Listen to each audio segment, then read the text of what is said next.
అడుక్కోవడం, కాలు పట్టుకోవడం ఎవరు అవకాశాలు ఇవ్వట్లేదు. అదే నేనే ఫోన్ చేస్తే, అంటే ఇక్కడ కాదు అబ్రాడ్లో, అప్పుడు నాకే చాలా డబ్బులు వస్తాయి కదా, అప్పుడు నేనే ఓన్గా ఏదైనా చేసుకోవచ్చు కదా, షూటింగ్స్ కానీ ఏదైనా, లేదంటే లైఫ్లో సెటిల్ అవ్వాలి కదా. పేదరికంలో పుట్టాను, పేదరికంలోనే పెరుగుతున్నాను, అలానే చచ్చిపోవద్దు, నాకు లగ్జరీ లైఫ్ కావాలి అని అనుకున్నాను, సంపాదించాను. కానీ ఏ రోజు నేను లగ్జరీగా ఉండలేదు. సంపాదించిన మొత్తం మా అమ్మ నాన్న బాగుండాలి, నా కాలు చేతులు మంచిగా ఉన్నాయి, ఈరోజు కాకపోతే రేపు మళ్ళీ నేను లైఫ్ 1 రూపీ నుంచి స్టార్ట్ చేస్తా, నాకు అట్లా ప్రాబ్లం, నేను ఎక్కడైనా బతుకుతా, ఎట్లయినా బతుకుతా, నాకు ఆ ధైర్యం ఉంది.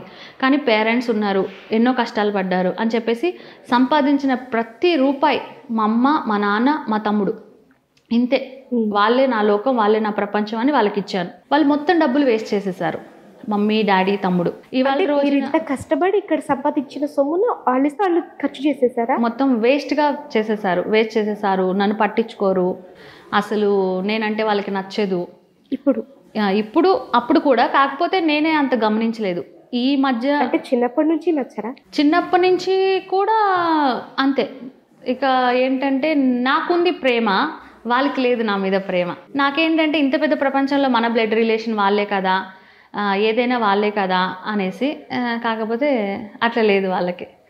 చాలా బ్యాడ్గా బిహేవ్ చేస్తారు నాతోటి. ఎప్పుడు ఇంటికి రమ్మని పిలవరు, ఎప్పుడైనా నేను వెళ్ళినా ఎప్పుడు వెళ్ళిపోతానా అని చూస్తూ ఉంటారు. నిన్న నైటే వచ్చాను నేను విజయవాడ నుంచి. మా డాడీ అడుగుతున్నారు నాకు బట్టలు కావాలి అని చెప్పేసి. ఆయన ఇంట్లోనే ఉంటారు, ఖాళీగా ఏం చేయరు. సరే ఎంత అవుతాయి అంటే 10,000, 15,000. బక్కగా ఉంటారు, ఆయనకి షాపింగ్కి అంత ఎందుకు, సరే డబ్బులు ఉండాలి కదా, సరే మా ఆయన అన్నారు పోన్లే పో అని అంటే వెళ్తే ఖద్దరు బట్టలు అవి తీసుకోవచ్చు కదా, పట్టులో కావాలనేసి ఒక్క షర్ట్ క్లాత్ 4,000 రూపీస్, అది మళ్ళీ కుట్టించుకోవాలి, అది ఎక్స్ట్రా. అట్లా అంత కాస్ట్లీ. ఇప్పుడు మనిషికి ఏదైనా ఆకలి అవుతుందంటే అన్నం తినొచ్చు, నాకు అదే కావాలి, నాకు ఇదే, still he's demanding like that. ఆయన ఎప్పటికీ అర్థం చేసుకోరు. అంటే ఇప్పటికీ మీ అమ్మ వాళ్ళు మీతో మాట్లాడరా? మా మమ్మీ ఎప్పుడు మాట్లాడదంటే మాట్లాడతా, కానీ మా మమ్మీకి ఫోన్లు కొనివ్వడం, బ్యాలెన్స్ వేయడం అంతా నాదే, నేనే చేస్తా. కానీ ఏ ఒక్కరోజు నాకు ఫోన్ చేసి మాట్లాడదు. కానీ నేను మా మమ్మీ పక్కనున్న నాకు తెలుసు, మా డాడీ ఎప్పుడన్నా మా పాపతోటి అలా మాట్లాడుతున్నా, మా మమ్మీ ఎప్పుడు ఫోన్లు మాట్లాడుతూనే ఉంటుంది, చుట్టాలతోటి కంటిన్యూ గంటలు మాట్లాడుతుంది. అంటే మీ డబ్బు కావాలి మీరు? ఎస్, అంతే. ఎక్కడన్నా గుడికి అట్లా వెళ్ళినా నన్ను తీసుకుని వెళ్ళారు. అంటే నేను వాళ్ళ పక్కన ఉంటే కూడా వాళ్ళకి నచ్చదు. ఇప్పుడు జగన్ గారిది ఆడుదాం ఆంధ్ర అని చెప్పేసి SRR కాలేజ్ మా తమ్ముడు వెళ్తున్నాడు. నాకేంటంటే నేను నలుగురితో కలిసి ఉండడం, నాకు ఫ్రెండ్స్ ఎవరు లేరు, నలుగురితో కలిసి ఉండడం ఇలాంటివి ఏం లేదు. నువ్వు వెళ్తున్నావు కదా బావా, నేను పాప కూడా వచ్చి చూస్తాం అనేసి అంటే కావాలని అవాయిడ్ చేసేసారు. మా తమ్ముడు బర్త్డే అని చెప్పేసి నేను పెళ్లి కాకముందు ఇక్కడి నుంచి అక్కడికి వెళ్ళి 2-3 కేక్స్ కొని అంతా తెచ్చినప్పటికి వాళ్ళ ఫ్రెండ్స్ కూడా వచ్చారనమాట. ఇప్పుడు బర్త్డే కదా అని చెప్పేసి నేను ఇట్లా ఫోటో తీస్తే అందరి ముందు నన్ను మా తమ్ముడు తిట్టాడనమాట. ఎందుకు అట్లా ఫోటోలు వీడియోలు తీస్తున్నావు నువ్వు, అది ఇది అని చెప్పేసి. అంటే ఒకటే రూమ్ అనమాట, ఒక రూము కిచెను, నాకేం చాలా అర్థం కాక వెళ్ళి దుప్పటి కప్పుకుని ఏడ్చా.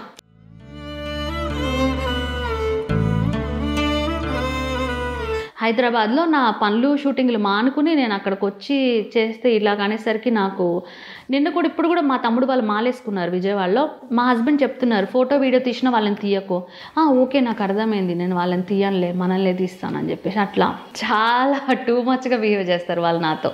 ఇంత బాధని కడుపులో దాచుకున్నారు కదా, మీ జీవితంలో ప్రపంచానికి తెలియని ఏదైనా ఒక చీకటి కోణం ఉంది, అసలు ఎవ్వరికి చెప్పుకోలేంది?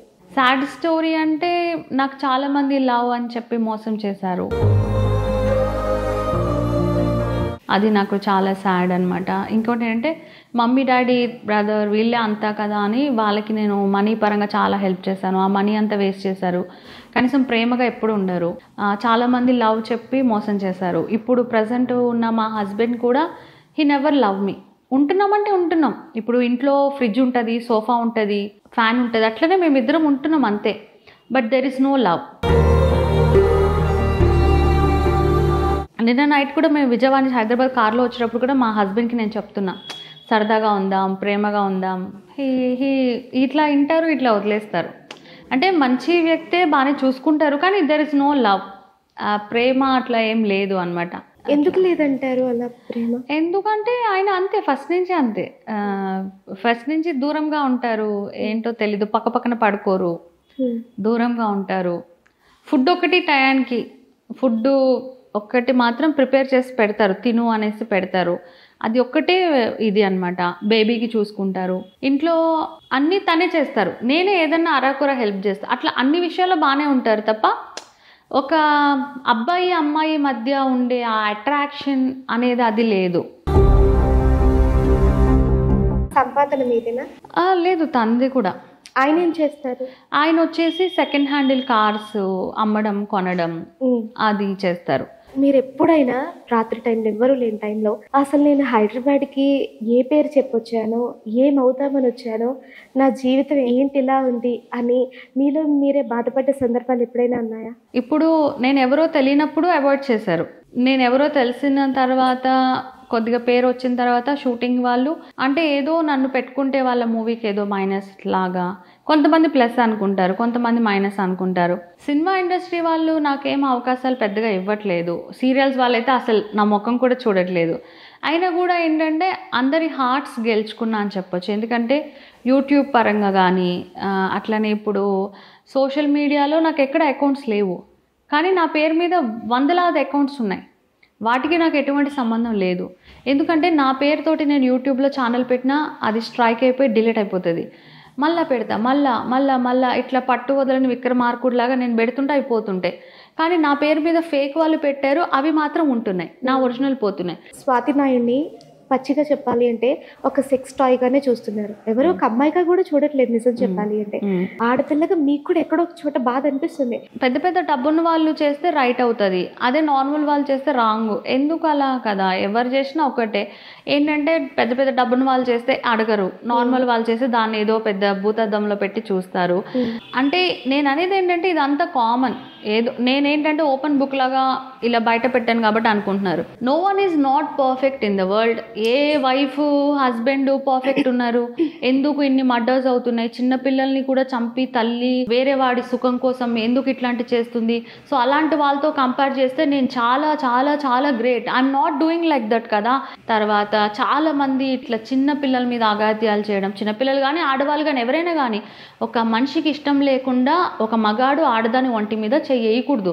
అలాంటిది తీసుకెళ్ళిపోయి రేప్ చేసేసి, కనీసం రేప్ చేసిన తర్వాత వదిలేస్తే మళ్ళీ ఆ అమ్మాయి మళ్ళా బాధ ఉన్నా మళ్ళీ బతుకుతుంది. మొక్కని మొత్తం వేలతో సహా చింపేసినట్టు పెట్రోల్ పోసి తగలపెట్టేసి, అసలు ఏంటి మనుషులా పశువులా? ఒక జంతువుని పీక్కు తిన్నట్టుగా అసలు ఎట్టిపోతుంది. ఒక ఆఫ్టర్ ఆల్ ఒక సుఖం కోసం. అదే ఇప్పుడు ఎవరైనా ఉంటారు, డబ్బులు ఇచ్చి పోలేడా ఒక అమ్మాయికి, లేదా పెళ్లి చేసుకుని పెళ్ళాంతో చేసుకోలేడా? పెళ్ళాం ఉన్నా కూడా ఇట్లా చేస్తారు. అసలు అంటే ఒక ఆడపిల్ల ఇలా చీకట్లో కానీ జనాలు ఎవరు లేని దగ్గర కనబడితే ఇంక అంతేనా? ఇక ఇట్లా చాలా మంది ఉన్నారు.